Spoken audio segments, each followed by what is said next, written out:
AITA for telling my mom my husband isn't a babysitter. My husband and I live about 4 hours away from my sister husband and her 2 kids 13 and 12 They lost power this week due to the hurricane and won't get it back until next Saturday. My sister asked my mom if she can bring my niece and nephew to stay with her this week and she agreed. She is going to meet my sister halfway now to get them. We are supposed to be going to a wedding this week in another state, but my husband and son 5 were staying home because it is too expensive for flights and it is my cousin's wedding anyway who he doesn't know well. It is also a child-free wedding. My sister was going to take her kids and they were coming to the rehearsal party but staying with another relative in the same city for the wedding night.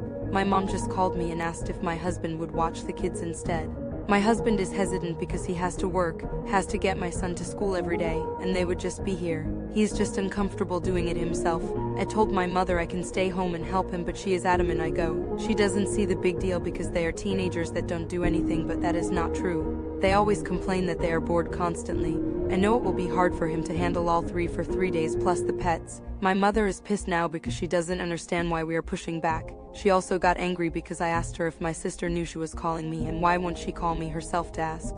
To which she replied, of course she does. What is the big deal? My sister has enough money to change their flights to come out of our city instead, so I don't understand why we aren't keeping that plan. I just have a weird feeling she didn't want my mom to ask and now I am split between my husband and mother. My husband is also annoyed because ever since we got married 4 years ago she treats him like her own personal mechanic. It's support, you name it. She doesn't even ask, she just tells. And her reason is, of course, family helps each other. So Reddit AITA for fighting for my husband and telling my mother no.